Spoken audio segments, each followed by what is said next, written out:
Salmo 109, versículo 105 diz assim: lâmpada para os meus pés é a tua palavra e luz para o meu caminho. Amém, irmãos? Vamos orar. Pai, obrigado pela leitura da sua palavra, que nessa oportunidade o Senhor vem me ajudar, ó Pai, a expor, ó Pai, a sua palavra, os seus ensinos ao seu povo, e que nós, Senhor, como servos do Senhor, como teus filhos amados, nós possamos, Senhor, colocar em prática tudo que foi ensinado, tudo que foi falado, e que o Senhor nos ajude a crescer cada dia mais. Em nome de Cristo, pedimos agradecidos. Amém e amém. Podem se assentar, irmãos?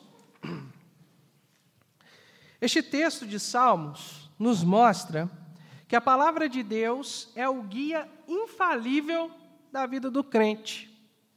Ela é a lâmpada que mostra o lugar certo para nós colocarmos o pé e a luz que mostra o caminho de Deus para nós trilharmos em nossas vidas. Eu já usei essa ilustração várias vezes aqui na igreja, né? E quando você está andando na rodovia de noite, só o farol do seu carro que vai te ajudar a entender ali, né, a ver as faixas ali, para que você não venha sair da pista, né? E assim é a palavra de Deus. Ela vai iluminar o nosso caminho, ela vai mostrar como nós devemos andar e por onde nós devemos também andar.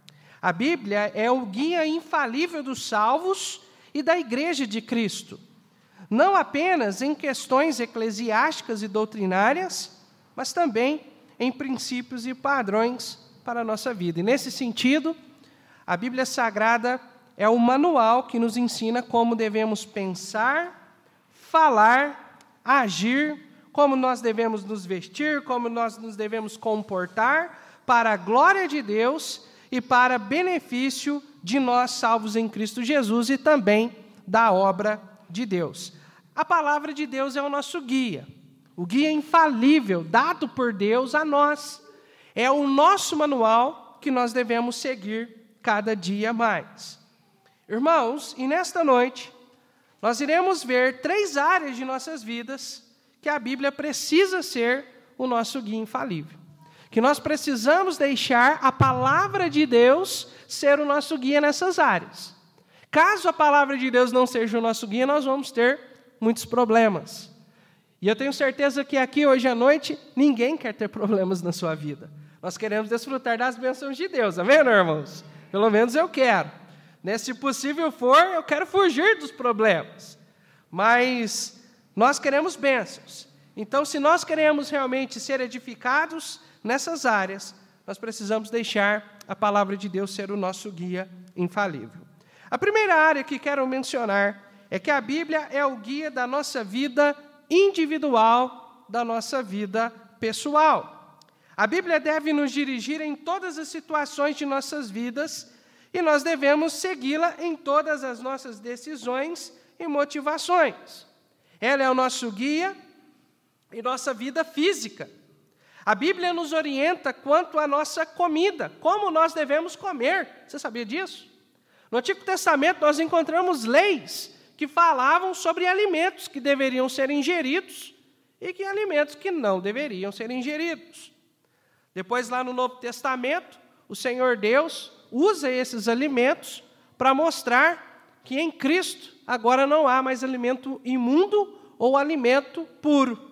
Tudo foi purificado em Cristo Jesus. Deus ele usa isso para mostrar que agora aqueles que eram rejeitados pelos judeus, os gentios, as gentes, os povos, nós somos esses povos, viu, irmãos? Porque nós não somos judeus, agora nós podemos fazer parte das promessas de Deus através da fé em Jesus Cristo. Amém, irmãos? Mas veja uma orientação interessante quanto à comida, lá em 1 Coríntios, capítulo 10, versículo 31. Abra sua Bíblia lá. 1 Coríntios, capítulo 10, versículo 31. Veja o que a Bíblia diz aí. Ela diz assim, olha, 1 Coríntios 10, 31. Portanto, quer comais, quer bebais, ou façais qualquer outra coisa, fazei tudo para a glória de Deus. Nós crentes gostamos de comer, amém, irmãos? Eu gosto, né? Estou dando estudo para um casalzinho aqui, eu não vou falar o nome, não vou, porque para preservá-los, né? Rapaz, e você chega lá, cada dia é uma surpresa. Lá em casa tem até briga. Pai, eu vou hoje, viu? Eu vou hoje, né? Tem até briga lá, rapaz, né? Você tem que ficar, não, vamos um de cada vez lá para não ser um peso, né? Mas, o povo que gosta de comer, tá vendo? Os meninos já estão aprendendo cedo, dona Gilda, né? Que a vida em Cristo é comunhão, né? E como é bom, né, ter essa comunhão em Cristo, tá vendo, irmãos, né? Mas tudo tem que ser feito para a glória de Deus, né? A palavra também fala sobre a respeito, né, nos orienta a respeito da bebida, e nesse sentido justamente sobre a bebida alcoólica.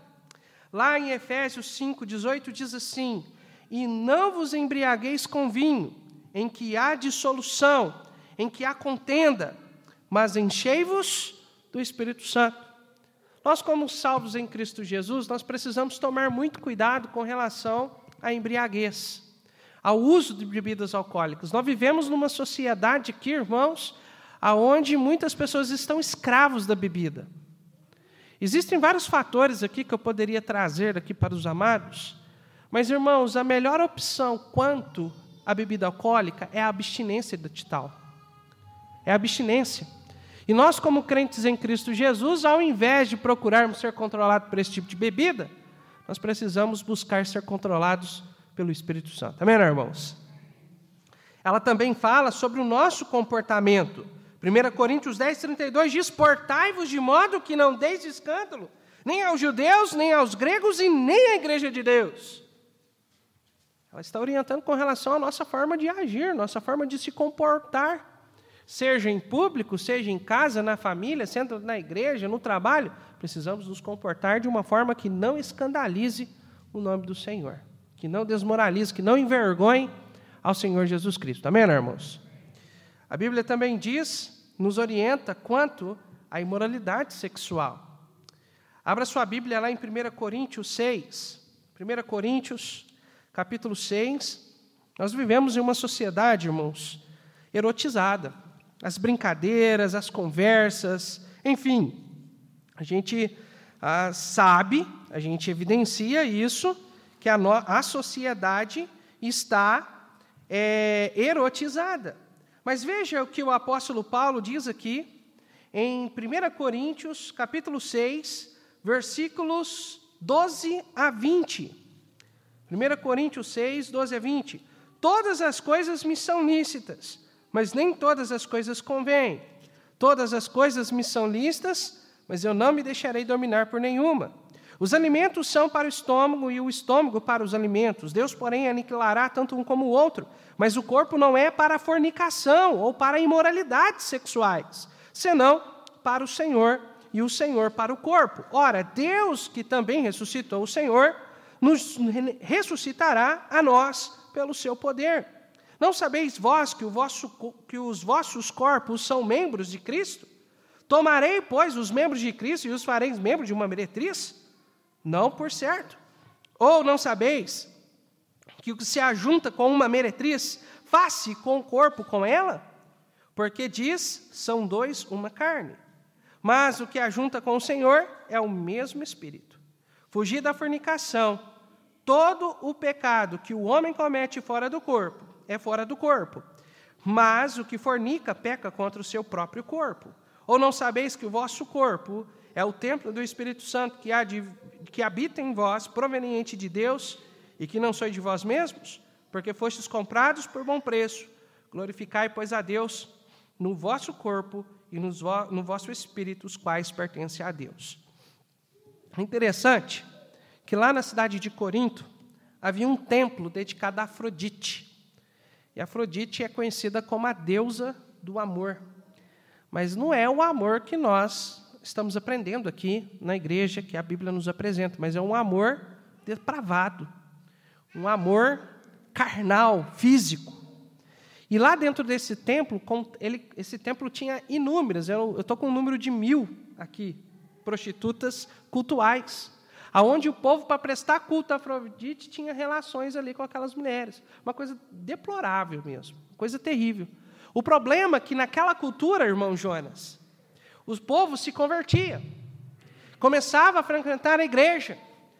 E eles precisavam entender que agora, como salvos em Cristo, eles precisavam manter uma vida de santidade. E muitas vezes a mentalidade deles ainda não havia mudado, em alguns casos ali, em algumas pessoas. Inclusive havia até imoralidade dentro da igreja, que Paulo, ao escrever a primeira carta, fala duramente contra eles, fala, exclui esse povo, esse casal daí, que está cometendo esse tipo de aberração aí dentro. Não tolerem, não consintam com esse tipo de pecado. Né? Então, a Bíblia fala que nós, como salvos em Cristo Jesus, irmãos, nosso corpo é o templo do Espírito Santo. E nós precisamos consagrar os nossos corpos também para serem usados para a glória de Deus. Né? As relações entre o casal, entre o homem e a mulher, são santos e devem ser realizados, mas dentro do matrimônio. Amém, irmãos? Qualquer coisa fora do matrimônio é contra Deus.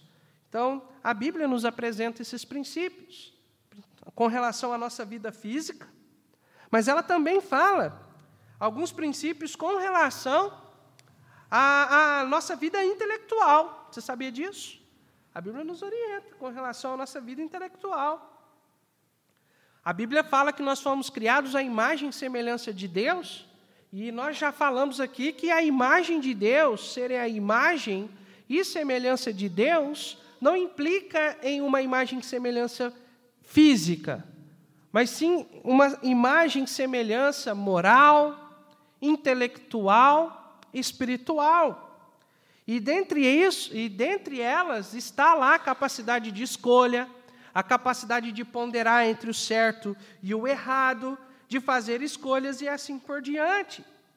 E para que nós tomemos decisões sábias, nós precisamos constantemente e diariamente meditar na palavra de Deus, para que não nos distraiamos com a futilidade e as vaidades da vida, mas foquemos em tudo que for honesto, justo, puro, amável, de boa fama, virtuoso e louvável diante de Deus. É exatamente isso que o apóstolo Paulo vai dizer em Filipenses 4:8. Quanto ao mais, irmãos, tudo que é verdadeiro, tudo que é honesto, se há alguma virtude, se há algum louvor, nisto pensai. Então a Bíblia orienta até mesmo aquilo que você vai pensar, aquilo que você vai ocupar a sua mente. E tudo que for ocupar a sua mente tem que estar pautado e embasado na palavra de Deus. Amém, irmãos? Isso, a palavra de Deus, ela vai moldar nossa forma de pensar. Ela vai moldar nossa forma de enxergar o mundo, enxergar as coisas em nosso redor, para que nós possamos enxergar o mundo a partir da ótica do nosso Senhor. A Bíblia também nos orienta quanto à nossa vida sentimental. Na Bíblia nós encontramos muitas orientações de como devemos nos comportar diante de alguns sentimentos. Por exemplo, quando você estiver triste, sabe o que a Bíblia fala para você? Ou angustiado? Lá em Salmo 42:5, a Bíblia diz assim: por que está abatido a minha alma? Por que te perturbas em mim? Espera em Deus, pois ainda o louvarei pela salvação da tua face. Amém, irmãos? Se você está ansioso, 1 Pedro 5:7, lançando sobre ele toda a vossa ansiedade, porque ele tem cuidado de vós. Mateus 6 também diz, por que você está preocupado, ansioso, angustiado, pelo que você vai comer, pelo que você vai beber, pelo que você vai vestir? Todas essas coisas todo mundo se preocupa. Mas buscai primeiro o reino de Deus e a sua justiça, e todas as outras coisas vos serão acrescentadas. Então confia no Senhor. Está com medo? Salmo 42:1. Deus é o nosso refúgio e fortaleza. O que é uma fortaleza, irmãos? Fortaleza está no sentido, talvez, de dar forças, mas também num lugar de segurança, um lugar de refúgio. Deus é o nosso refúgio e fortaleza, socorro bem presente na hora da angústia. E também a Bíblia nos orienta quanto à nossa alegria. Nós podemos nos alegrar com muita coisa, mas a Bíblia diz: alegrai-vos no Senhor e regozijai-vos, pois ó vós justos, cantai alegremente todos vós que sois retos de coração. Então nós podemos ver aqui, irmãos, diante desses versículos que nós vimos, que a Bíblia nos orienta quanto até mesmo nossa vida sentimental, como nós devemos agir e nos portar diante dos sentimentos do nosso coração. É certo, irmãos, que a nossa vida não pode estar embasada sobre sentimentos, porque sentimentos são inconstantes. Mas a nossa vida tem que ser ancorada na firme rocha da palavra de Deus. Amém? Segundo lugar, além de nos orientar sobre a nossa vida pessoal, nossa vida individual, a Bíblia também nos orienta quanto à nossa vida social. Ela é nosso guia para nós nos relacionarmos com as pessoas. E eu sei, irmãos, que há muitas pessoas que têm muita dificuldade em se relacionar. Tem muita dificuldade em manter uma vida social de forma saudável. E problemas de se relacionar com marido, filhos, pais, familiares, amigos, colegas de trabalho e assim por diante. Se você é uma pessoa que tem problemas de relacionar-se, deixa-me contar um segredo para você, mas vocês não falam para ninguém não, tá? A Bíblia vai te ajudar, tá? A Bíblia te ajuda a se relacionar com pessoas, né? Dentro do lar. O que a Bíblia fala no nosso relacionamento dentro do lar? Abra sua Bíblia em 1 de Pedro. 1 Pedro 3, 1. 1 Pedro 3, 1.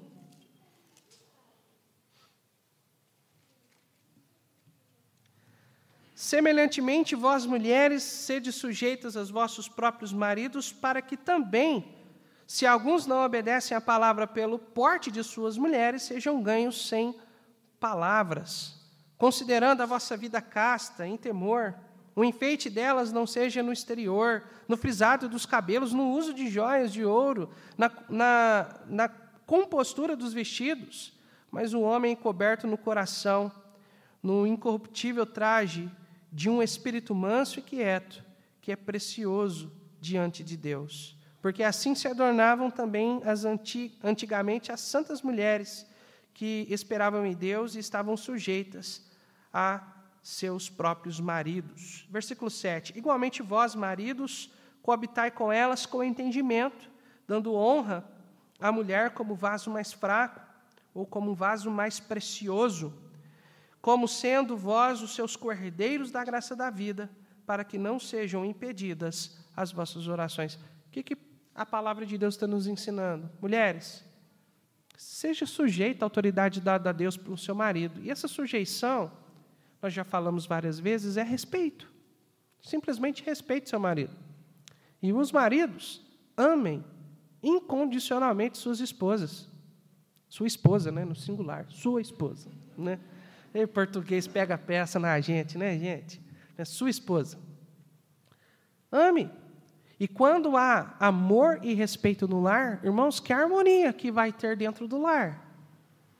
Sempre procurando entender o outro, os porquês, né? Como o pastor Danilo falou aqui no encontro de casais, tendo um bom diálogo dentro do lar. Eu gostei demais daquela ilustração. Gente, vocês não sabem tanto que eu ri depois. Aqui até me segurei, mas depois em casa eu e a minha esposa conversando sobre, caiu na gargalhada, né? Que normalmente depois que quem estava aqui, vocês ouviram a ilustração. Entrou os dois dentro do carro, normalmente o que ia acontecer? Ah, marido, o que é isso? Fica dando confiança lá para aquela uma lá, né? Ei, não sei o que tem. Mas não, o que aconteceu foi que fechou a porta, tá podendo, hein, marido? Ah, eu gostei demais. Nossa, eu gostei demais. Mas é isso, irmãos. É aprendendo a ajudar um ao outro. E amar é isso, né? É dar suporte um ao outro, um ajudando ao outro, e juntos vivendo para a glória de Deus.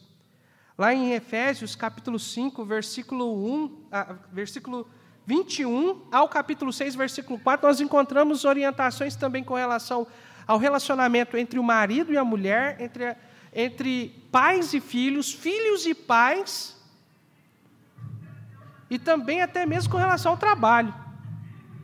Os filhos têm que honrar os pais não irritar seus filhos e assim por diante. Então, dentro do lar, nós encontramos orientações quanto à nossa vida familiar. Se dentro da nossa casa está uma bagunça, é porque nós não estamos aplicando os princípios estabelecidos por Deus. Então, a gente precisa parar, ver o que está de errado, ver o que a Bíblia está dizendo e começar a viver de acordo com a palavra de Deus. Amém, irmãos? Naquele livro Amor e Respeito, eu já falei aqui várias vezes também, existe o ciclo insano. O autor do livro vai falar sobre o ciclo insano.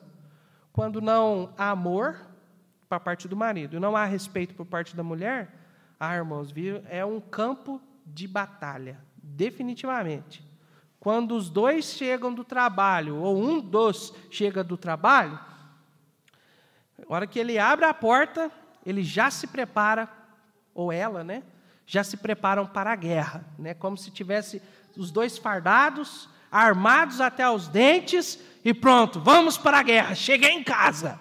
E não é assim, amém, irmãos? Então, que nós vivamos os princípios da palavra de Deus dentro do nosso lar. A Bíblia também vai falar sobre o nosso relacionamento entre irmãos em Cristo. Como nós devemos agir diante dos irmãos?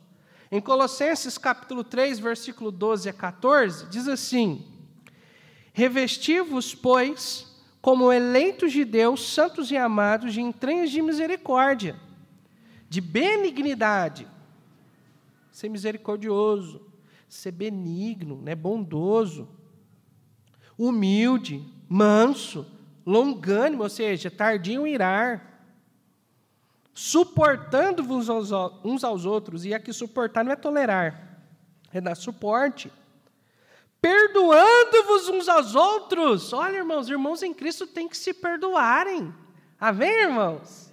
Não é só dentro de casa, não, na igreja também os irmãos têm que perdoar um ao outro. Isso significa que uma hora ou outro, ou eu, ou qualquer um outro, vai falhar, porque a gente é pecador, né? Ou tem alguém perfeito aqui? Tem alguém perfeito? Não, talvez o Jean. Não é não? Irmã Sueli? Ixi, ela ainda falou com tanta convicção que não é perfeito. Não, estou brincando. Nós não somos perfeitos, irmãos, nós somos falhos, nós estamos aprendendo. Amém, não, irmãos? Estamos aprendendo. E nesse aprendizado, nesse crescimento espiritual, faz parte o saber pedir perdão e o saber perdoar também. Isso é importante para a nossa vida e para a nossa saúde espiritual também. O texto ainda continua dizendo, né? E sobre tudo isto revesti-vos de amor, que é o vínculo da perfeição. Quer ter um bom relacionamento? Ame incondicionalmente. E uma vez eu ouvi um pastor falando, olha, a melhor maneira de demonstrar amor para o irmão, não é dizendo para ele que você o ama, mas é orando pelo seu irmão. Amém, irmãos? Graças a Deus por isso. A Bíblia também vai falar, né? Nada façais por contenda ou vanglória, mas por humildade. Cada um considere os outros superiores a si mesmo. Isso aqui, irmãos, é um tapa na cara do nosso orgulho. Olha, você acha que se é alguma coisa, você não é nada. Você precisa colocar o outro superior a si. Então, mais importante do que as minhas prioridades, as minhas vontades, a vida do salvo é mais importante do que eu. É isso que a Bíblia está dizendo. O Beto é mais importante do que as minhas vontades. Então, se eu quero uma coisa, mas isso não é bom para o Beto, eu preciso rever meus conceitos e abrir mão para que o meu irmão seja abençoado. É isso que a Bíblia está dizendo. Rapaz, e tem gente que tem dificuldade com isso. Tem igreja que vai ter a reunião de negócio na igreja, né? Para decidir alguma coisa, vai fazer a assembleia. E aí o que acontece é que é proposto alguma coisa e vamos se dizer que a maioria ganhou e a pessoa que queria aquilo perdeu. Ixi, irmãos, tem casos aí que o irmão fica emburrado, para de ir na igreja um tempo, sabe? Não, porque não sei o que tem, tinha que ter feito, os irmãos não têm maturidade, não sei o que tem, papapá. Não, escolheu isso, a igreja tomou essa decisão, depois de oração, então queremos crer que esta era a vontade de Deus, e acima da minha vontade seja feita a vontade de Deus. Amém, ou não, irmãos? Isso chama maturidade, né? Não pode ficar emburrado com os outros. É lógico que se tem algum problema, chega e tenta resolver o problema. A Bíblia dá até o jeito de resolver os problemas. Né? Chega lá, conversa, não resolveu, chama um outro irmão, não resolveu, chama o pastor, não resolveu, aí a igreja precisa agir. Né? Então, irmãos, nós precisamos aplicar esses princípios, considerando o outro superior a nós mesmos. Isso é humildade, viu, irmãos? Reconhecer quem de fato nós somos e priorizar o irmão. Isso é maturidade, isso é humildade.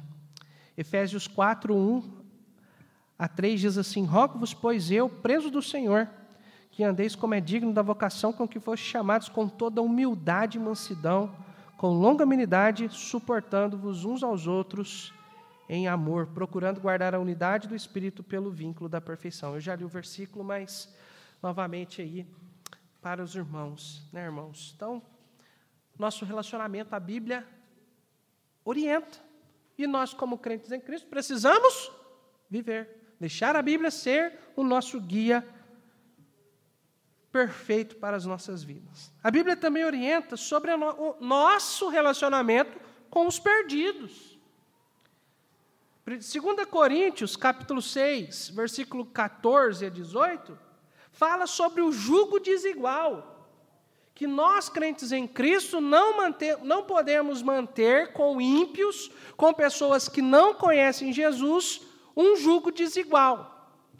Jugo desigual, esse jugo, né, é aquela peça de madeira que antigamente eles colocavam na cabeça do boi, né, quando tinha 2 bois ali puxando a carroça, né, eles colocavam o jugo no pescoço do boi para que eles pudessem puxar a carroça, para que eles pudessem puxar o arado, né, pudessem puxar equipamentos agrícolas. E sempre quando fosse usar, por exemplo, boi, tinha que ser 2 boi. Não podia ser um boi e um cavalo, porque o jugo seria desigual. Isso na prática seria mais ou menos assim. O arado saía assim, desse jeito. Assim. Não ia dar muito certo aquilo ali, não.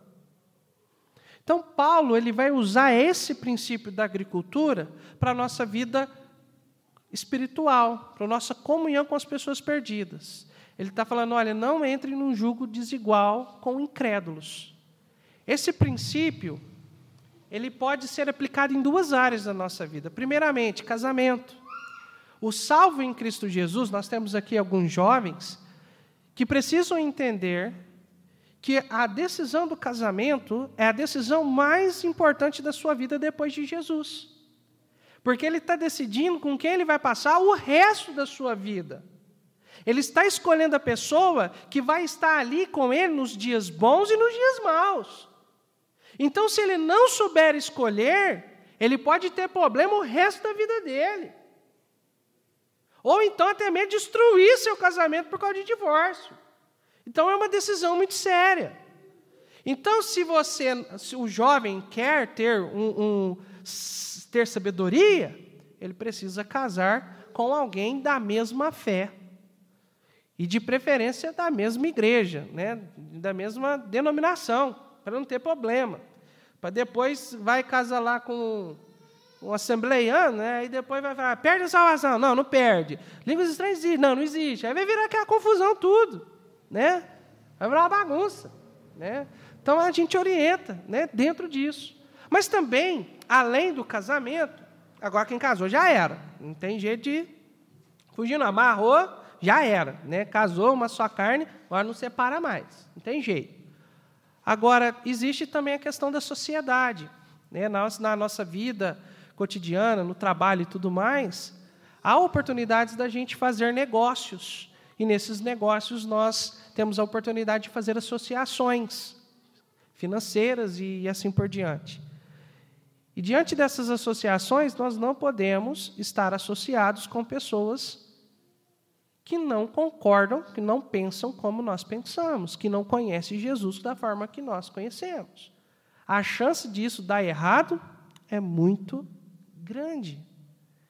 Né? Porque se a pessoa ela não é salva, ela não conhece Jesus, e a chance dela não ter nenhum tipo de temor a Deus é muito grande. Aí já pensou, você lá levando as coisas tudo certinho, sendo justo em todas as áreas, tudo certinho, de repente você fica sabendo lá que teve um rombo lá que seu sócio te roubou. Porque você entrou num jugo desigual. Então a gente precisa tomar cuidado com as nossas associações. A Bíblia fala também, no nosso relacionamento com o mundo secular, que nós não podemos seguir o padrão deste mundo, mas nós precisamos ser santos, como o santo é o nosso Deus. E santidade nós estamos falando de separação. Ou seja, os nossos princípios e valores não podem ser os mesmos deste mundo. Amém, irmãos? Nossos princípios e valores devem ser pautados na palavra de Deus. Precisamos ser santos, separados deste mundo.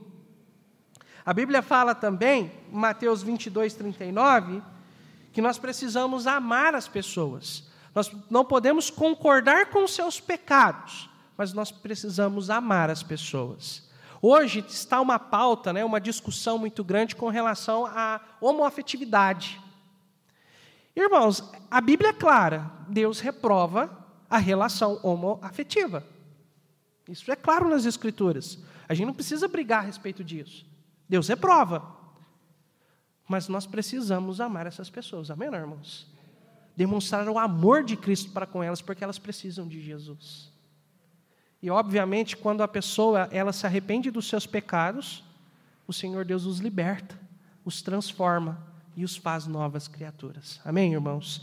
Então, precisamos amar todas as pessoas, independentemente de sua classe social, da sua cor de pele, da sua opção sexual, precisamos amar e deixar Deus fazer as transformações. Amém, irmãos? É isso que a Bíblia nos ensina. Nós precisamos ser a luz deste mundo, refletindo a luz de Cristo e ser o sol dessa terra. E uma das propriedades do sal, irmão, sabe o que é? Além de temperar, é provocar sede. Come algo salgado. Rapaz, vai te dar uma sede, você vai ficar uma bebeção de água. Se tem Coca-Cola, então, você só vai beber Coca-Cola. Né? Uma vez nós, no seminário, tem que tomar cuidado aqui que a gente está gravando aqui a mensagem, né? Então, uma vez no seminário lá, que uma irmã fez uma torta de salsicha. E uma irmã muito querida, irmãos, ela é muito carinhosa. Naquela época não tinha janta como tem hoje no seminário, né? E aí ela, com muito carinho, foi lá e fez uma torta de salsicha, rapaz. Na hora que nós experimentou, demos a primeira merdida. Rapaz, essa torta é de salsicha mesmo, né? Salgado, irmãos. Era um pedaço de torta e 2 copos d'água atrás, né? Aí alguém chegou e falou assim, vixe, agora nós fala ou não fala para a irmã estar salgado, né?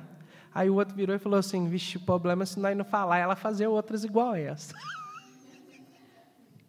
O povo não presta, né? Os crentes é de falar. Mas, irmãos, uma das propriedades do sal é provocar sede. Nós precisamos ser o sal da terra, ou seja, precisamos provocar sede nas pessoas. Precisamos falar de Jesus para que elas também tenham sede de Jesus Cristo. Amém, irmãos? Isso é lindo, isso é maravilhoso. Eu gosto demais de falar de Jesus. Eu gosto de falar de Jesus e falando das coisas celestiais. E como é gostoso ver as pessoas e falar, poxa vida, isso não tem nada a ver com o que eu imaginei. O que você está falando é lindo, é maravilhoso. Aí você só faz o apelo. Então, vai para Jesus, vai. O que você está esperando? Vai para Jesus, né? Então, nós precisamos provocar sede nas pessoas, levando elas até Jesus. E a Bíblia também fala, além da nossa relação no lar, na igreja, no mundo secular, ela também vai falar das nossas relações de trabalho. Lá em Colossenses 3, 22 e Colossenses 4, 1, nós encontramos essas orientações. Com relação ao empregado, a Bíblia diz assim, vós servos, obedecei em tudo a vossos senhores, segundo a carne, não servindo só na aparência, como para agradar aos homens, mas em simplicidade de coração, temendo a Deus. Paulo está escrevendo numa sociedade onde a cultura é uma cultura escravista. O Império Romano, um dos pontos fortes do Império Romano, escravidão. Na época, né, dos judeus também, havia as leis com relação à escravidão, mas os judeus eram mais tranquilos, porque além de ter a questão da escravidão ali, as leis, né, com relação à escravidão, eles tinham que, de tempo em tempo, abrir para que o escravo pudesse ser livre. Então, tinha leis rígidas a respeito disso. Mas, graças a Deus, irmãos, mas não é porque tem leis com relação à escravidão na Bíblia, que Deus concorda ou promove a escravidão. Deus a tolerou e Deus, pelas suas leis, até tentou amenizar a situação diante de uma sociedade escravista. Mas, graças a Deus, que hoje nós não temos isso. Amém, irmãos? Né? Seja de nações como... Porque a escravidão que o Império Romano promovia não era uma escravidão racial. Era uma escravidão promovida pelas vitórias das guerras romanas. Eles venciam um povo, pegavam os derrotados e traziam para ser escravo no Império Romano. Essa questão da escravidão racial, da escravidão negra, ela é coisa moderna, de pouco tempo para cá, né? Então, irmãos, nós precisamos entender que a Bíblia não corrobora com a escravidão. Porém, o princípio estabelecido por Deus se aplica em qualquer área. Hoje nós somos empregados, nós trabalhamos, recebemos salários. Uns recebem mais do que os outros, né, Jean? Desculpa, eu não aguentei. Desculpa. Né? Mas graças a Deus, que nós, como empregados, Deus nos orienta, olha, trabalhe, não como para o seu senhor, para o seu patrão, mas trabalhe para Deus. Faça o seu melhor como se estivesse fazendo para Deus, temendo ao Senhor, fazendo bem feito. Amém, não, irmãos? Orientação, princípio. Agora, olha para o patrão. Quem que é patrão aqui? Não tem nenhum patrão aqui, não? Ô Beto, aí, ó, orientação para o senhor, ó. Né? Vós, senhores, fazei o que for de justiça e equidade aos vossos servos, sabendo que também tendes o Senhor nos céus. A gente conhece muito patrão ruim aí, né? Vixe, a gente ouvindo pessoal, trabalhador rural, né? Tanto de patrão, fazendeiro aí, injusto. Mas o patrão que ama a Deus e que teme ao Senhor, ele tem que ser sempre justo. Ele tem que valorizar o seu empregado. Ele tem que demonstrar valor pelo ser humano. Isso é um princípio bíblico, irmãos, né?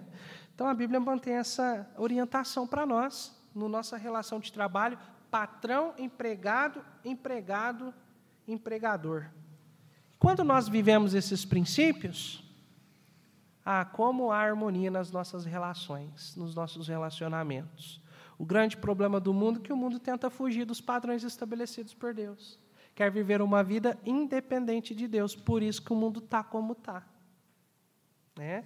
Nós, como servos do Senhor, precisamos ter a Bíblia como guia em nossa vida social. E terceiro e último lugar, além da Bíblia ser o guia da nossa vida pessoal, individual, e também além de ser o nosso guia na nossa vida social, a Bíblia é o nosso guia na nossa vida espiritual. A Bíblia nos ensina que nós precisamos ter fé.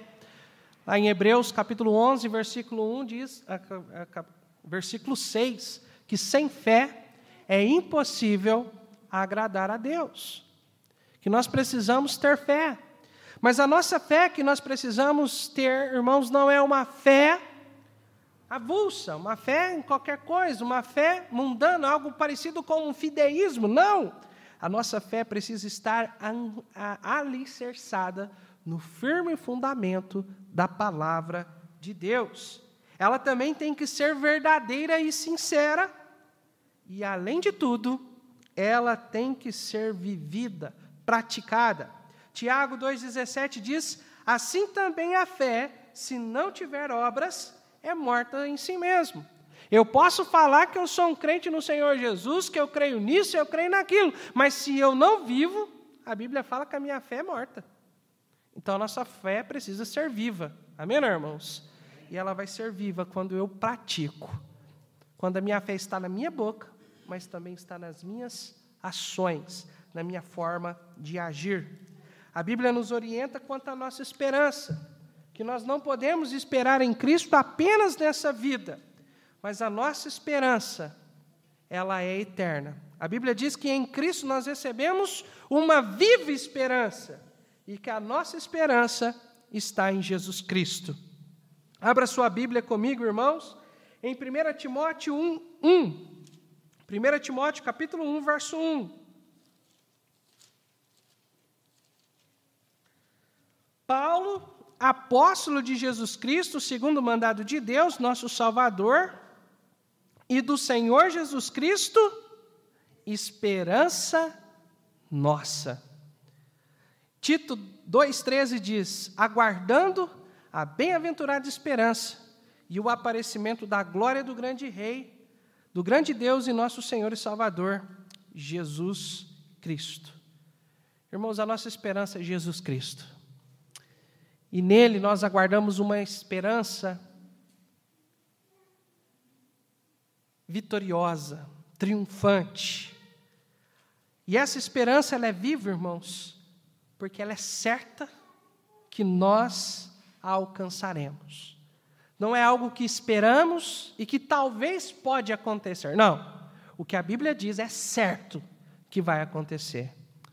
E o que nós esperamos agora, como salvos em Cristo Jesus, é que o nosso Senhor chegue até as nuvens e chame-nos para nós estarmos com o Senhor no arrebatamento. A qualquer momento, irmãos, Jesus Cristo vai voltar. E nós precisamos estar prontos para encontrar com o nosso Senhor e Salvador. Amém, irmãos? Concluindo, a Bíblia é o guia infalível do crente, da nossa vida cristã. É o guia da nossa vida física, da nossa vida social e espiritual. Se porventura há alguém no nosso meio ou que esteja nos assistindo, que ainda não conhece Jesus Cristo como seu Senhor e Salvador, talvez não, com certeza, os problemas que você tem enfrentado em sua vida, certamente é porque você está longe de Deus e está longe de Jesus Cristo. A Bíblia te convida a arrepender-se dos seus pecados e entregar a sua vida ao Senhor Jesus Cristo. Arrependa-se e creia plenamente em Jesus, em quem Ele é, e no que Ele fez na cruz do Calvário, em sua morte, sepultamento e ressurreição, e certamente você desfrutará de um novo nascimento e de uma nova vida em Cristo Jesus. Agora, aos salvos em Cristo Jesus, eu te pergunto, a Bíblia tem sido o seu manual? A Bíblia tem sido o seu guia nessas áreas que foram pregadas hoje à noite? Você tem procurado aplicar seus princípios em sua vida pessoal, social e espiritual? Talvez você diga, pastor, não como deveria. Ou, pastor, não, eu não estou vivendo, eu não estou tendo a Bíblia como meu guia nessas áreas. Então, certamente, os problemas que você tem vivido, ou que você, muito em breve, viverá, são resultados de sua negligência à palavra de Deus. Mas a orientação de Deus para as nossas vidas é que nós sejamos sábios. Pare de sofrer, criatura. Vá para a Bíblia. Coloque a Bíblia em prática nessas áreas e desfrute das bênçãos do Senhor preparadas para você e para a sua família e para todos que estão em sua volta. Ao invés de ser um problema, seja uma bênção na vida das pessoas, aplicando esses princípios em sua vida. E eu te aconselho, se há dificuldades em alguma área, alguma dessas áreas mencionadas, faça uma lista daquilo que você tem dificuldade. Talvez você tenha dificuldade de relacionar-se com as pessoas. Talvez você foca muito em si mesmo. Faça uma lista do que você tem problemas e dificuldades e procure na Bíblia como Deus te orienta a agir nessas áreas listadas. E aplique esses princípios em sua vida. No começo pode até ser difícil, mas depois de praticar 1, 2, 3 vezes, irmãos, eu tenho certeza que o que vai ter no seu coração é a paz de Deus. Porque quando nós praticamos a Bíblia, praticamos a palavra de Deus, nós vamos desfrutar da paz de Deus e da confirmação de Deus nos nossos corações. E muitas vezes Deus confirma a sua vontade, aquilo que nós estamos fazendo, trazendo paz aos nossos corações. E eu gosto de desfrutar da paz de Deus. Eu não gosto de ficar sendo puxado da orelha toda hora, não. Você gosta, Estevão? Você não gosta, filho, de ser puxado da orelha toda hora, não? De vez em quando você gosta de um carinho, né, de um abraço, de uma confirmação, não gosta? Ah, eu também gosto, irmãos. Vixe, eu gosto. Então, viva, pratique a palavra de Deus nessas áreas e receba a confirmação, a paz de Deus na sua vida, por viver segundo a vontade de Deus. Amém, irmãos? Que Deus nos ajude a ter a Bíblia como o nosso guia da nossa vida.